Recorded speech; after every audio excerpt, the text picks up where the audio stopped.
Next, I will call Honorable Mudavadi to come and say a few words.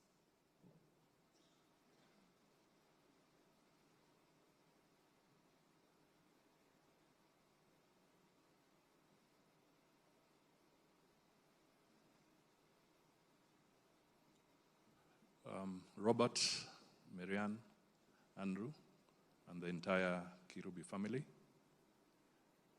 Good afternoon, friends and relatives of Chris. First, kindly accept my condolences and those of my wife, Tessie, on this loss. I will speak very briefly because a lot has been said. But I'd like to say that Chris Kirubi was extremely candid. You know, when you're talking to him and you have an idea or an opinion, he will not tell you it's a bad opinion.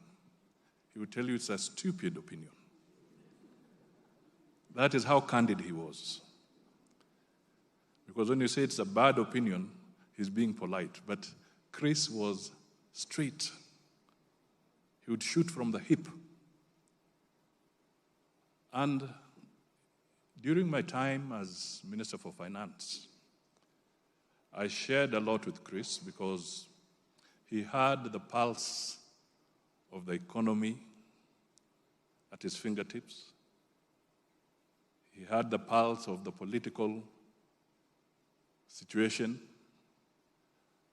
And for the 5 years that I read the budget of this country as Minister for Finance, one of the key people that you would have to seek advice from so that you know whether you are getting it right or not was Chris Kirubi.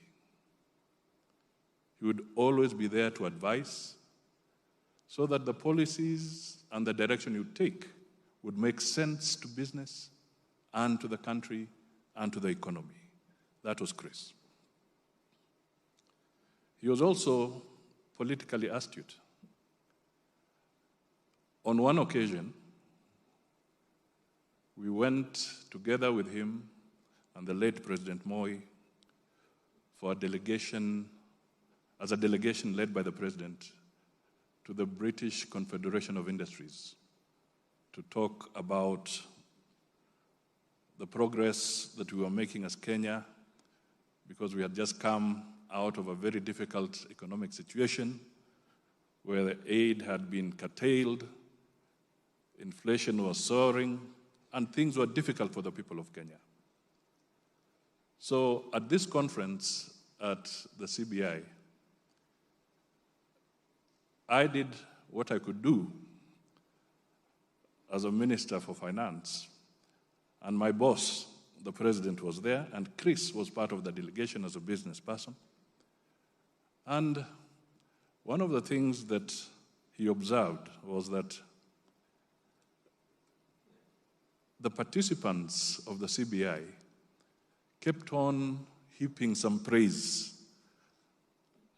and they were not directing it at the head of delegation or the government, but saying the Minister for Finance has done a good thing.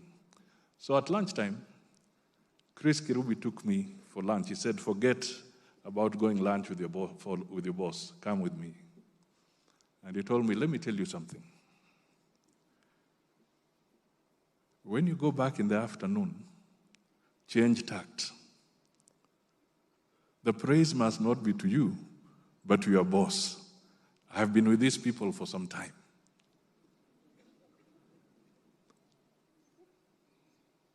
Mind your steps, mind your language.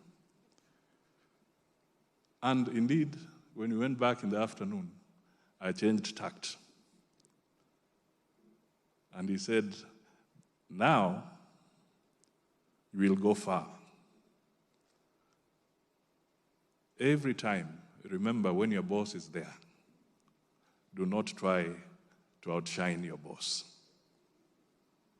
That was Chris Kirubi at a very personal level. So I stand here to bid farewell to a good man, to a patriot, and to the family. May you find solace under God's care. Asanteni sana.